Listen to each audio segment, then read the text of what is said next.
आप सभी साथियों के लिए हमारा राम राम और स्वागत है आप सबका हमारे इस खुराना क्लासेस यूट्यूब चैनल पर कि आप लंबे समय से लगातार इस चैनल से जुड़े रहे।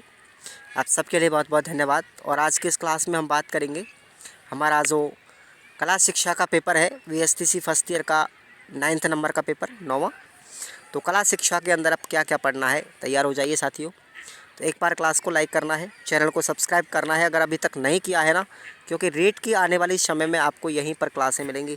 मैं आपको एक टेलीग्राम का लिंक दे रहा हूँ, डिस्क्रिप्शन बॉक्स में आपको मिल जाएगा। इसको आप लोग ज्वाइन करिए। इस पर आपको हर तरीके के नोटिफिकेशन मिलेंगे रेट से संबंधित, और क्लासें भी आपको रेट की मिलेंगी निःशुल्क तरीके से। तो चिंता नहीं करना है आपको, फर्स्ट ईयर से लग जाओ अपनी तैयारी में।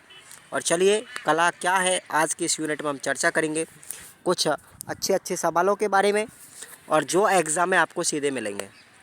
ठीक है। एक चीज़ और मैं आपसे विशेष आग्रह करना चाहूँगा कि अगर आपने अभी तक कुछ भी नहीं पढ़ा है, देखो मैं हालांकि विस्तार से पढ़ा रहा हूँ यूट्यूब पे, लेकिन अगर आपको शॉर्ट एंड स्वीट पढ़ना है ना, तो आप लोग ऐप पे ज़रूर जाए साथियों, क्योंकि ऐप में वो चीज़ें मैंने डाल दी हैं जो आपको ना तो ज़्यादा पढ़ने की आवश्यकता पड़ेगी, ना तुम्हारा ज़्यादा टाइम खर्च होगा। सिर्फ आपको पासिंग मार्क्स आराम से मिल जाएंगे, आराम से तुम्हारी 65-70% बन जाएगी। इसमें कोई दिक्कत नहीं आएगी आपको। वो प्रश्न सीधे आपको एग्ज़ाम में पुटअप मिल जाएंगे। उनके आंसर भी मैंने फिक्स लिखे हुए हैं, लिमिट के अनुसार है, ताकि तुमको याद भी हो जाए। और चलिए अब हम स्टार्ट कर लेते हैं, ज़्यादा रामायण तो नहीं बांट सकते हम। पहला क्वेश्चन है अपना कि कला माध्यम है। कला किसका माध्यम होती है भाई? कला के द्वारा हमारी अभिव्यक्ति और रचना लोगों को दिखाई दे जाती है। ठीक है ना। तो रचना और अभिव्यक्ति का माध्यम होती है हमारी कला। एक कथन आपको याद रखना है भैया, बहुत अच्छा कथन है, मैथिली शरण गुप्त जी का है कि कला अभिव्यक्ति की कुशल शक्ति है। क्या है? कला अभिव्यक्ति की कुशल शक्ति है। तो यही स्टेटमेंट कहा था मैथिली शरण गुप्त ने। और याद रखेंगे मैथिली शरण गुप्त कौन थे? हमारे भारत के राष्ट्र कवि कहलाते हैं। भारत के राष्ट्र कवि कौन है? मैथिली शरण गुप्त हैं भाई। ठीक है ना, याद रखना है आपको। तो लगा दो नारा जयकारा, बोले शेरा वाली मैया का। बस आपकी बेड़ा पार हो जाएगी, चिंता नहीं करना है बिल्कुल भी, क्योंकि भरोसा सबसे बड़ी चीज़ होती है। सबसे पहले खुद पे भरोसा रखिए, उसके बाद आप और पे रखिए। तो सबसे बड़ा विश्वास खुद का होना चाहिए कि नहीं, मुझे तो पेपर पास करना है, तो बस मेहनत में लग जाओ, टेंशन नहीं रहना है। अगला जो अपना कथन है, यहाँ पर थोड़े से कथन ज़्यादा है भाई इस पहली यूनिट के अंदर। कला के बारे में कथन काफ़ी सारे हैं। तो देखिए एक कथन और है, कला दमित वासनाओं का उभरा हुआ रूप है। कला क्या है? दमित वासनाओं का उभरा हुआ रूप। ये जो कथन है साथियों, ये हमारा सिगमंड फ्राइड का है। किसका है? सिगमंड फ्राइड का है। और इसका बहुत बड़ा रोल है बाल विकास के अंदर। बाल विकास के अंदर बहुत बड़ा रोल है, आप लोग साइकोलॉजी में पढ़ेंगे तब। अगला जो क्वेश्चन है कि किस विद्वान के अनुसार मन में उठी हुई भावनाओं की अनुभूति को किसी माध्यम के द्वारा हृदय तक पहुंचा देना ही कला है। तो ये कथन किसका है? टॉल्स्टॉय का है। किसका है? टॉल्स्टॉय का है। और टॉल्स्टॉय साहब जो है ना, देखो कला की परिभाषा तो एक ही है, लेकिन जिसके मन में जो आया, जिसको जैसा सूझा, उस मनोवैज्ञानिक ने अपना विचार प्रस्तुत कर दिया साथियों। तो क्या करें, मजबूरी है, पढ़ना तो पड़ेगा सबको। पता नहीं क्या आ जाए कथन, कौन सा आ जाए, कथनों के बारे में कुछ नहीं कह सकते। कला की महत्ता का ज्ञान, भावों की सफल अभिव्यक्ति और कलाकार के मन पर पड़े हुए प्रभावों का सफलतापूर्वक संप्रेषण है। और ये जो धारणा थी, जो ये विचार था ना, ये किसका है? टॉल्स्टॉय का ही है। तो टॉल्स्टॉय की दो परिभाषा हो गई। ठीक है ना। अगला क्वेश्चन है कि सृजनात्मक प्रक्रिया में मानसिक प्रक्रियाओं का मूल स्रोत कौन सा है? तो वो है हमारी अनुभूति। क्या है? अनुभूति। क्रोचे ने किसे कला का जनक कहा है? तो अभी हमने पढ़ा है कि सृजनात्मक प्रक्रिया में मानसिक क्रियाओं का मूल स्रोत है अनुभूति, और इस ही अनुभूति को कला का जनक कहा है। किसने? क्रोचे साहब ने कहा है। दोनों प्रश्नों को रट लीजिए भैया, कोई टेंशन नहीं लेना, बस हाथों ही हाथ याद कर लो और बस पेपर में बम फोड़ दो, सीधी सी बात है। तो क्रोचे ने क्या कहा है? अनुभूति को कला का जनक कहा है। चलिए आगे बढ़ते हैं। अगला क्वेश्चन है कि वात्सायन के कामसूत्र में कितनी कलाओं का उल्लेख किया गया है? तो 64 कलाओं का उल्लेख किया गया है। ठीक है। अगला है ललित विस्तार में कितनी कलाओं की चर्चा की गई है? 86 कलाओं की चर्चा की गई है साथियों, है ना। उसके बाद अरस्तु ने कला के कितने भेद बताए हैं? अरस्तु ने कला के 3 भेद बताए हैं, जिनकी चर्चा मैं जस्ट नीचे करूँगा, आपको चिंता मत कीजिए। अगला जो प्रश्न है, देखो यार पढ़ना तो पड़ेगा भाई, कुछ तो पढ़ना पड़ेगा कि किस विद्वान ने कला विहीन जीवन को मृत्यु के समान मान दिया? बताओ कि ऐसा व्यक्ति जिसके पास कला ही नहीं है उसका जीवन डेड बॉडी है, मृत्यु के समान माना है, तो वो थे आचार्य रामचंद्र शुक्ल की जय। तो याद रखना, आचार्य रामचंद्र शुक्ल ने कहा कि जिस व्यक्ति के पास कला नहीं है तो वो व्यक्ति का जीवन मृत्यु के समान है, कोई काम का नहीं है साला वो। चलिए आगे बात करते हैं। अगला क्वेश्चन है, किन कलाओं का सार सृजन है? यानी कि कैसी कलाएं जो होती है वो सृजनात्मकता का प्रतिपक्ष करती है? तो वो है हमारी ललित कलाएं। ललित कला, कला तो 2 प्रकार की, उपयोगी कला है, ललित कला, दोनों के बारे में बात करेंगे हम। अगला क्वेश्चन देखेंगे, कलाएं जो होती है मानव को शिक्षित और सुसंस्कृत बनाती है। कलाएं क्या करती है? मानव को शिक्षित और सुसंस्कृत बनाती हैं। तो ये कथन किसका है? ये कथन तो भैया प्लूटो ने दिया था। किसने दिया था? प्लूटो ने दिया था। जरा याद कर लेना कि कला मानव को शिक्षित और सुसंस्कृत बनाती है। तो बस अपने हो गए छोटे वाले क्वेश्चन। अब हम आते हैं अति लघुत्रात्मक प्रश्नों की तरफ। तो पहला क्वेश्चन तो यही आ गया, कला क्या है? यूनिट का नाम भी क्या है? कला क्या है? तो कला हमारी मानवीय भावनाओं की सहज अभिव्यक्ति है। क्या है? इतना ही लिख देना आप लोग। कला हमारी मानवीय भावनाओं की सहज अभिव्यक्ति है कि कल्पना की सौंदर्यात्मक अभिव्यक्ति का नाम ही क्या है? कला है। जो हमारे मन में विचार आते हैं ना, उनको अगर हम किसी जगह पर सौंदर्यपूर्वक तरीके से अभिव्यक्त कर देते हैं, वो कला ही तो है। कल्पना की अभिव्यक्ति भिन्न भिन्न प्रकार से और भिन्न भिन्न माध्यमों द्वारा हो सकती है। कोई व्यक्ति डांस करके अपनी कला दिखाता है, कोई व्यक्ति पेंटिंग करके अपनी कला दिखाता है, कोई व्यक्ति अच्छा सर्विसमैन दिखा करके अपनी कला दिखाता है। तो ये कला ही तो है। कला किसी भी हुनर के रूप में प्रदर्शित हो सकती है, ठीक है ना, याद रखेंगे।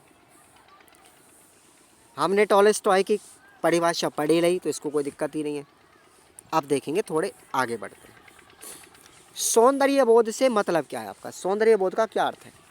तो किसी वस्तु, कृति या प्राणी का वह गुण जो उसके वर्ण को, आकार और रेखा जैसे रूप, तत्व एवं लय, अनुपात जैसे गुणों के प्रभाव से या व्यवहार में मनोवृद्धि के बल पर इंद्रिय या मानसिक प्रसन्नता, ज्ञानवर्धन या संतृप्ति का अनुभव कराती है, वो क्या कहलाती है? सौंदर्य बोध कराती है। और वैसे जनरली हम क्या देखते हैं कि कोई व्यक्ति गोरा, भूरा, चिट्टा, अच्छा हो, मलूक हो ना, वो सौंदर्य होता है। वो सौंदर्य नहीं होता। उस व्यक्ति के अंदर गुण क्या है, मतलब व्यक्ति का अगर हम चौमुखी तरीके से उसके गुणों को, विशेषताओं को देखते हैं ना, तो वही उसका वास्तविक सौंदर्य होता है। किसी व्यक्ति के रंग रूप, किसी वस्तु के रंग रूप पर मत जाओ, उसके अंदर क्या क्या क्वालिटी है, क्या क्या गुण है, वो सबसे बड़ा सौंदर्यता होता है उसका, ठीक है ना। आगे देखेंगे, सौंदर्य अनुभव के कितने मार्ग हैं? तो 2 मार्ग आपको याद रखना है। एक तो है दर्शनेंद्रिय, यानी कि देखने के, जिसको हम आँखों से देखते हैं, और दूसरा है श्रवणेंद्रिय, जिसके बारे में हम कानों से सुनते हैं। याद रखना। सभी कलाओं का मूल स्रोत क्या है? याद रखना, सृजन का आवेग। क्या है? सृजन का आवेग। आगे देखिए, अब देखेंगे सृजन से आपका तात्पर्य क्या है। सृजन से मतलब है हमारी मौलिक रचना, ठीक है ना। मौलिक रचना को मतलब समझ रहे हो आप लोग? मौलिक रचना का मतलब होता है हम किसी चीज़ को दूसरे के सामने एक्सप्रेस कर रहे हैं, समझा रहे हैं, दिखा रहे हैं, ठीक है। हमारे अंदर कोई हुनर है ऐसा कि हम पेंटिंग कर सकते हैं, अगर किसी व्यक्ति को हम वो पेंटिंग की रचना करके बता दें तो वही हमारी क्या है? मौलिक रचना है, ठीक है ना। जब कोई बालक अपने शारीरिक या मानसिक अनुभव को बिना दबाए कुछ स्वाभाविक क्रिया करता है तो उस बालक का क्या कहलाता है? सृजन कहलाता है, ठीक है, उसकी रचना कहलाती है। और सृजनात्मक कला से मतलब क्या है? तो वह कला जिसके अंदर नई संरचना का निर्माण होता है, एक नई रचना का निर्माण होता है, सृजनात्मक कला की श्रेणी में आता है। सृजन की प्रवृत्ति मनुष्य की मूल पहचान है, आत्म अभिव्यक्ति उसकी अहम ज़रूरत है। इसी प्रवृत्ति और आवश्यकता ने कला को जन्म दिया। सृजनात्मक कला के दौरान जो सौंदर्य का तत्व उपजता है वह मनुष्य का मौलिक और आंतरिक व्यक्तित्व है। इस प्रकार वह अपने व्यक्तित्व के सौंदर्य को प्रकट करता है और अपने जीवन व वातावरण को सुंदर बनाता है। इस प्रकार सृजनात्मक कला मनुष्य के जीवन को, व्यक्तित्व को पूर्ण बनाती है और मनुष्य की प्रकृति का सूचक भी है। सृजनात्मक कला एक ऐसे मनुष्य को गढ़ने का माध्यम है जो बेहतर समाज के निर्माण में सक्रिय भूमिका निभाता है। तो ये आप लोग याद रखना। आगे बात करते हैं सृजनात्मक प्रक्रिया के चरण कौन कौन से हैं। तो आपको याद रखने 4 चरण हैं, इंपॉर्टेंट है 4 चरण। पहला चरण है निरीक्षण या देखने की प्रक्रिया। दूसरा चरण है अनुभूति या ग्रहण करने की प्रक्रिया। तीसरा चरण है कल्पना की प्रक्रिया और चौथा चरण है सृजनात्मक अभिव्यक्ति की प्रक्रिया। ठीक है भाई। अगला क्वेश्चन देखेंगे आप लोग। देखिए, कलाकार की सृजनात्मक शक्ति किसे माना जाता है?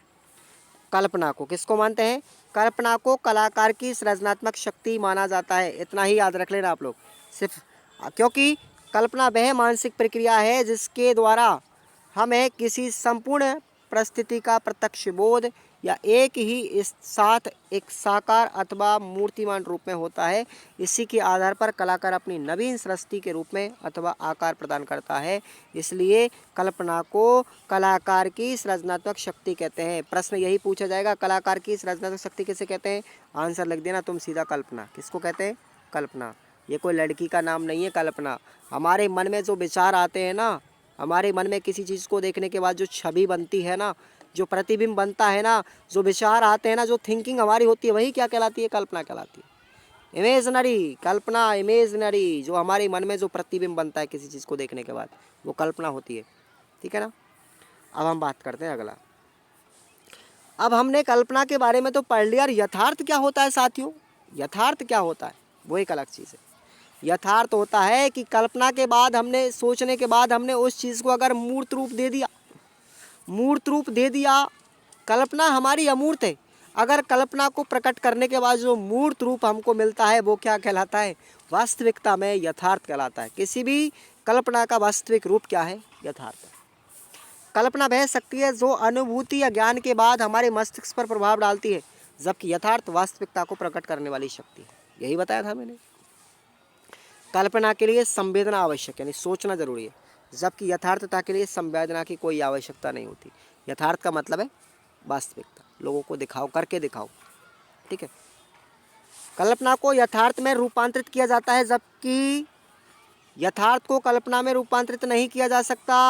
आप लोग सोच रहे हो कि मैं पास हो जाऊंगा, मैं पास नहीं होऊंगा, मुझे क्या करना है क्या नहीं करना है, ये सब क्या है? तुम्हारी कल्पना है। और तुम कॉपी में लिख रहे हो, तुम्हारे नंबर आ गए 60 में से 50 और 50 नंबर आए। ये 50 नंबर क्या है? तुम्हारी यथार्थता है, ये तुम्हारी वास्तविकता है कि तुमने कल्पना क्या थी और तुम्हारा रिजल्ट क्या निकला। समझ रहे हो आप लोग? ये चीज़ है। कल्पना संवेदना व बुद्धि के मध्य स्थित होती है, जबकि यथार्थ सीधे बुद्धि में स्थित होती है। यथार्थ का संबंध केवल किससे? बुद्धि से है, लेकिन कल्पना का संबंध संवेदना से भी है, बुद्धि से भी है। ध्यान रखना। आगे देखिए, अब बात करते हैं हम उपयोगी कला किसे कहते हैं, उपयोगी कला की विशेषताएं क्या होती है। ठीक है ना। आगे हम ललित कला और उपयोगी कला में डिफरेंट अंतर भी पढ़ेंगे, डिफरेंट भी पढ़ेंगे ना, अंतर क्या है दोनों में। तो यहाँ पर थोड़ा सा क्वेश्चन ये अच्छा लगा मुझे, आप लोग पढ़ना है कि उपयोगी कला किसे कहते हैं। वह कला जिसके द्वारा उपयोगी वस्तुओं का निर्माण होता है या सीधे सीधे व्यक्ति की दैनिक आवश्यकताओं की जो वस्तुएं जुड़ी होती है, वो क्या है? उपयोगी कला। इसमें जैसे सुथारी, लोहारी, स्वर्णकारी, भवन निर्माण, वस्त्र विन्यास, डिजाइनिंग, रंगाई, पेंटिंग वाले होते हैं ना, ये सब क्या है? उपयोगी कलाओं के उदाहरण हैं। इसकी विशेषता देख लो, जीवन की आवश्यकताओं की पूर्ति करती है, उपयोगिता पर बल देती है, इसका आकार स्पष्ट होता है, इसमें शारीरिक अभिव्यक्ति के गुण होते हैं। ठीक है भाई। आगे बात करते देखिए, देख लो अब संवेदना क्या है भाई। आगे ना, मन में, मनुष्य के मन में किसी भी वस्तु या व्यक्ति को देखने के बाद जो अनुभूति होती है वो संवेदना कहलाती है। और संवेदना हमारी अमूर्त होती है और ये क्षण भर में बदलती रहती है। कभी क्या सोचते हो, कभी क्या सोचते हो, ये संवेदना ही तो है। एक कांटा चुभने के बाद, अब महसूस कीजिएगा एग्जाम्पल, एक कांटा चुभने के बाद हमको दर्द होता है, वो हमारी दुख की संवेदना है। कांटा निकलने के बाद हमको सुख महसूस होता है, वो एक कैसी है? खुशी की संवेदना है। तो संवेदना का जो रूप होता है ना, वो हमेशा बदलता रहता है साथियों। समझ रहे हो आप लोग हर चीज़ को? कोई दिक्कत नहीं है, कर लेना आप लोग। संस्कृति क्या है, यानी संस्कृति का शाब्दिक अर्थ क्या है? संस्कृति 2 शब्दों से मिलकर बना, 3 शब्दों से मिलकर बनाता है। एक तो है सम प्लस क्रय प्लस ती, ठीक है ना। ये क्या हो गया, संस्कृति। ओके, तो देखिए संस्कृति जिसका अर्थ है सम्यक रूप से अलंकृत बनावट, यानी अच्छी तरीके से बनाया हुआ, निर्मित किया हुआ, अच्छे से संस्कारित किया हुआ, अच्छे से सुसज्जित किया हुआ, क्या कहलाता है, संस्कृति। संस्कृति को अंग्रेजी में कल्चर कहते हैं भैया। और ये विचार, ज्ञान, भावना और प्रथा और संस्कारों का एक ऐसा समन्वित रूप है जो एक पीढ़ी से दूसरी पीढ़ी में ट्रांसफर होता रहता है। ये संस्कृति सीधे सीधे संस्कारों से जुड़ी होती है जो किसी भी क्षेत्र से संबंधित हो सकती है। अतः संस्कृति सीखा हुआ व्यवहार है, प्रकृति से मनुष्य को मिला हुआ व्यवहार नहीं है। आप लोगों ने बताओ, आप लोग हिंदू धर्म में पैदा हुए मान के चलते हो, ठीक है, और हिंदू धर्म में हमारी संस्कृति है। क्या बताइए आप लोग मुझे, क्या भगवान ने तुमको हिंदू बना के भेजा? क्या भगवान ने तुमको जब पैदा आप हुए थे तुमको संस्कृति दी? नहीं, हम अपने परिवेश से सब कुछ सीखते हैं, ठीक है ना। हम लोगों के व्यवहार से सब कुछ सीखते हैं, लोगों के आचरण से, लोगों के अनुकरण से हम सीखते हैं। प्रकृति से कभी भी कोई हमको संस्कृति प्राप्त नहीं होती। इसलिए प्रकृति से मनुष्य को मिला हुआ व्यवहार नहीं है, ये हमारा सीखा हुआ व्यवहार ही क्या है, संस्कृति है। इतना तो समझ में आ गया होगा अब तो साथियों। मज़ा आ रहा है ना? क्लास को लाइक कर दो। देखिए कला संस्कृति का अंग है। क्या कला संस्कृति का अंग है? यानी संस्कृति की मौन भाषा क्या है? तो कला संस्कृति का एक अंग होकर उसकी वाहिका भी है। कला क्या है? संस्कृति का अंग तो है लेकिन उसकी वाहिका भी है। अर्थात क्या है कि कला जो है हमारी संस्कृति को एक पीढ़ी से दूसरी पीढ़ी तक ट्रांसफ़र करती रहती है। इसके अतिरिक्त कला संस्कृति की मौन भाषा भी है। बताओ मुझे, कला कभी बोलती है क्या? नहीं बोलती, सिर्फ और सिर्फ महसूस की जाती है, सिर्फ और सिर्फ देखती है, दिखाई देती है ना, लेकिन बोलती नहीं है वो, ठीक है, फील करा देती है। आपने कोई चित्र बनाया तो साथियों वो चित्र क्या है, वो सिर्फ आप लोग महसूस करा लो लोगों कि मेरे पास ये अंदर कला है। क्या वो चित्र कभी आपको बोलेगा कि ये फलाने आदमी ने बनाया? कभी नहीं बोलता। तो ये चीज़ आपको याद रखनी। चलिए आगे बात करते हैं। अरस्तु के अनुसार कला के भेद कितने? अभी आपने पढ़े थे 3 भेद थे, ऊपर पढ़ा था ना आपने ऑब्जेक्टिव में। अरस्तु के अनुसार 3 भेद है। पहला था ललित कला, दूसरा था आचरण कला और तीसरा था उपयोगी कला, ठीक है। अब बात करते हैं कला शिक्षा का गणित के साथ क्या संबंध है, बताइए, ठीक है। कला का गणित के साथ क्या संबंध है? तो ये आपसे पूछा भी जा सकता है। चित्रकला का प्रादुर्भाव रेखा चित्र में हुआ है और विकास होते होते धरातल की रचना के निर्माण होते हुए ये एक आकार में परिवर्तित हो गया। अतः रेखा, धरातल और आकार की कला के प्रमाण युक्त तत्व है। अनुपात का अनुमान और धरातल की माप का आधार एकमात्र गणित हो सकता है। रेखा गणित प्रावैधिक काल का ही एक विकसित रूप है। गणित में माप, गिनती, आकार प्रमुख है। त्रिआयामी और 2 आयामी आकृति बनाने से बच्चे क्षेत्र, स्थान, लंबाई का अनुभव करते हैं। डिज़ाइन में रुचि रखने वाले बच्चों में विभिन्न ज्यामितीय आकृतियों की निर्मित आवृत्ति, पुनरावृत्ति करवा कर भी चित्र योजना के आयाम प्राप्त कर सकते हैं। तो ये क्वेश्चन आप लोग पढ़ ला। अब हम बात करते हैं कला शिक्षा को हम परिभाषित ऑलरेडी कर सकते हैं, कोई दिक्कत नहीं है। कला शब्द की उत्पत्ति कहाँ से हुई है? तो देखिए कला संस्कृत भाषा का शब्द है जो कल धातु से बना है और इसका अर्थ होता है सुंदर, कोमल या सुख देने वाला। संस्कृत साहित्य में कला शब्द का प्रयोग कई अर्थों में किया गया है। अंग्रेजी में इसको आर्ट कहते हैं, जिसकी उत्पत्ति लैटिन भाषा से हुई है। किससे? लैटिन शब्द अर्थ से हुई है, जिसका अर्थ होता है शिल्प करना, यानी क्राफ्ट करना अथवा निपुणता विशेष से है। तो ये आपको याद रखना। मैथिली शरण गुप्त ने तो कहा ही है, ये अब कथन याद रखना। अभिव्यक्ति की कुशल शक्ति को कला कहते हैं। टैगोर ने भी कहा है कि कला में मनुष्य बाह्य वस्तु को नहीं बल्कि स्वयं की अनुभूति को भी अभिव्यक्त करता है। तो यही तो क्या है कला। कला की विशेषता देख लो आप लोग कि एक विशेषता क्या क्या है इसकी। कोई शाब्दिक अभिव्यक्ति में नहीं पाई जाती। कला की तो अद्वितीय विशेषता है। इसकी विशेषता है कि स्व अभिव्यक्ति होती है, सेल्फ एक्सप्रेशंस, सक्रिय सहभागिता, कल्पनाशीलता, मन और शरीर का संबंध बनाती है और समूह गत्यात्मकता इसमें पाई जाती है, ठीक है भाई। समूह भावना का विकास करती है, नेतृत्व क्षमताओं का विकास करती है, सामाजिक समायोजन होता है, सहनशीलता होती है और धैर्य और स्थिरता होती है। तो आप लोग याद रखेंगे इसको। आगे बात करते हैं हम थोड़ा सा। देखिए कला का प्रमुख ध्येय आनंद अनुभूति है। आप अपनी पाठ्य पुस्तकों, नहीं इसको मत पढ़ो यार, छोड़ो, ये तो नहीं समझ में नहीं आएगा प्रश्न तुम्हारे वैसे भी। कला आत्म प्रकटन है, कला आत्म प्रकटन है, अपने शब्दों में लिखो।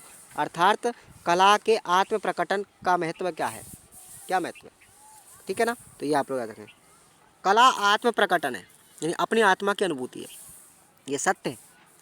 कला मनुष्य के जीवन में भावों को अभिव्यक्त करने का एक साधन है। जब मनुष्य बोल नहीं पाता है या बोलना नहीं जानता है, तब वह अपनी भावनाओं, जिज्ञासाओं और इच्छाओं को अपनी कला के माध्यम से दूसरे लोगों तक पहुंचाता है।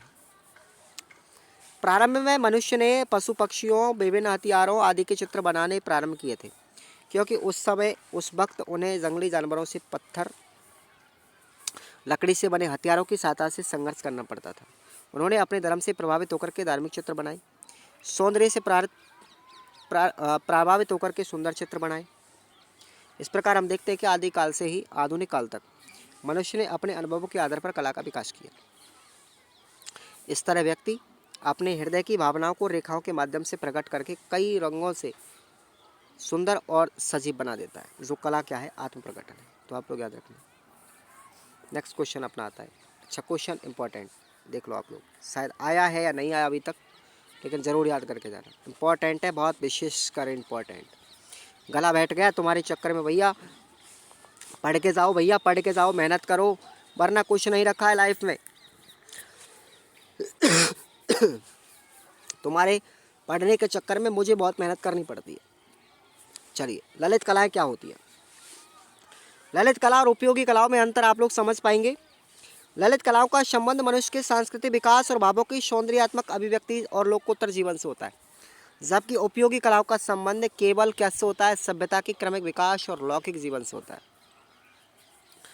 ललित कलाएं हमारी मानसिक आवश्यकताओं की पूर्ति करती हैं, जबकि उपयोगी कलाएं केवल हमारी भौतिक आवश्यकताओं की पूर्ति करती है। ललित कलाएं मनुष्य के जीवन को आत्मिक और आनंद सुख से भर देती हैं, जबकि उपयोगी कलाएं मनुष्य के केवल भौतिक जीवन के अभावों की पूर्ति करती है।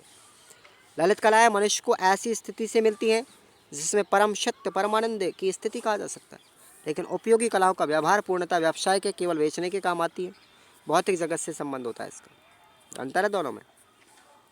ललित कलाएं आनंद की निधि, परलौकिक सौंदर्य की संभाग है, जो लोकोत्तर जीवन को संवारती है। उपयोगी कला मनुष्य के भौतिक जीवन को सजाती है, संवारती है और जीवित रखती है। तो ये आप लोग प्रश्न जरूर पढ़ के जाएं भाई। अगला क्वेश्चन है, अवलोकन करते समय ध्यान रखने योग्य बात कौन कौन सी है, सावधानी। अच्छा क्वेश्चन है, तो देखिए, अवलोकन ध्यानपूर्वक और शांत माहौल में करें। मंच से दूरी बनाकर रखो। नृत्य, नाटक आदि प्रदर्शित किए जाने पर समय मंच के पास कभी मत बैठो। चित्र प्रदर्शित शिल्प कलाओं को बिल्कुल नहीं छुए। अवलोकन करते समय अवलोकनकर्ता को तटस्थ रहना चाहिए। अगर कोई व्यक्ति अवलोकन कर रहा है तो उसको नज़दीक रहना चाहिए।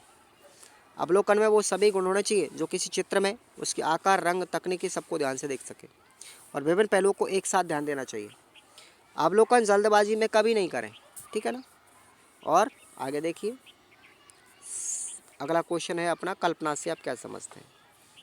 अच्छा क्वेश्चन है, कल्पना एक चेतन और आश्चर्यजनक मानसिक प्रक्रिया है जिसमें हम पिछले अनुभवों के आधार पर किसी नवीन वस्तु का निर्माण करते हैं। ये केवल हमारे विचारों की उपज होती है। अप्रत्यक्ष बातों के संबंध में इस प्रकार विचार प्रकट करने को ही हम क्या कहेंगे, कल्पना कहेंगे। बच्चे बहुत कल्पनाशील होते हैं, समय मिलते ही वे कल्पना के संसार में गोते लगाते रहते हैं। वे प्रत्यक्ष में जिस व्यक्ति या वस्तु स्थान से प्रभावित होते हैं, वे स्वयं की कल्पनाओं में उनसे संबंधित कर उनके जैसा देखने लगते हैं।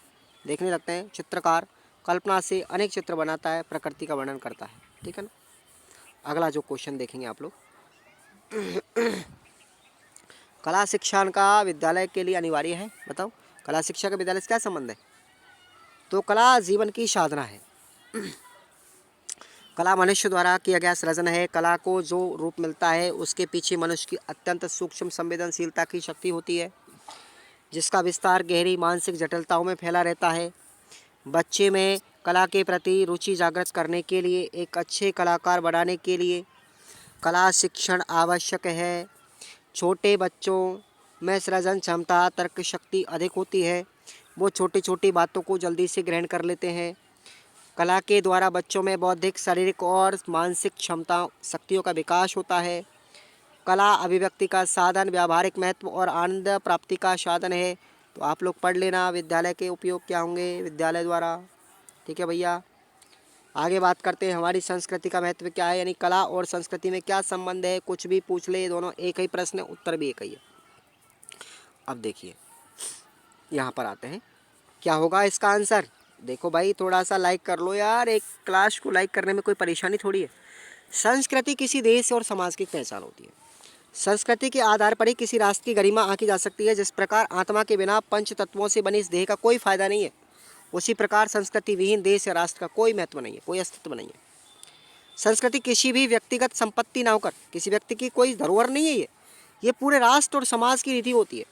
ये मूलतः आंतरिक वस्तु है जिसमें जीवन मूल्य, धर्म और दर्शन, कला, शिक्षा, साहित्य, आचार, विचार, आस्था, विश्वास सब कुछ शामिल है। कला संस्कृति का एक अंग होकर उसकी वाहिका भी है, उसकी मौन भाषा भी है। अतः किसी भी देश की कला संस्कृति वहाँ की संस्कृति का प्रतिबिंब भी मिलता है।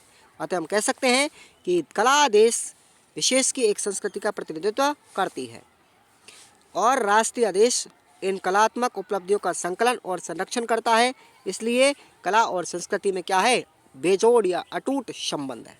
ठीक है भाई, चलिए सभ्यता और संस्कृति ये दोनों चीज़ अलग अलग है भाई, इन दोनों में अंतर समझना आप लोग कुछ भी पूछ सकता है। कला और संस्कृति में दोनों में अंतर है, क्या अंतर है ये प्रश्न आप लोग पढ़ के ज़रूर जानना, इम्पोर्टेंट है ये सवाल। गला बैठ गया यार, ये पढ़ लेना आप लोग खुद भी, ठीक है ना। अगला एक क्वेश्चन आता है कि भारतीय कला को संस्कृति का सेतु क्यों कहा जाता है। ये सबसे इम्पोर्टेंट क्वेश्चन है, आप लोग इस पर निशान लगा लीजिए, very very very very most question. ठीक है भाई, तो ये ज़रूर पढ़ के जाना आप लोग, चाहे कुछ भी हो जाए इस प्रश्न को पढ़ के जाना है। अगला आता है अपना निबंधात्मक प्रश्न, मैं नहीं कराऊंगा यहाँ पर क्योंकि मैंने एप्लीकेशन पर आपको पढ़ा दिया है सब कुछ। एप्लीकेशन पे आप लोग जाना खुराना क्लासेस पर और उस पर आप लोग कोर्स ज्वाइन करना। हालांकि उस पर फीस है, आपकी फीस आपकी ज़्यादा नहीं है, मात्र 109 रुपये लेते हैं, इससे ज़्यादा कुछ नहीं लेते हम किसी से। ठीक है भाई, तो आप लोग जाना और ज्वाइन करना, विश्वास की बड़ी चीज़ होती है और आपकी अच्छी परसेंटेज बन जाएगी। आप लोग चिंता नहीं करना, आपको आराम से 65-70 के आसपास बन जाएगी आपकी। ठीक है ना, धन्यवाद।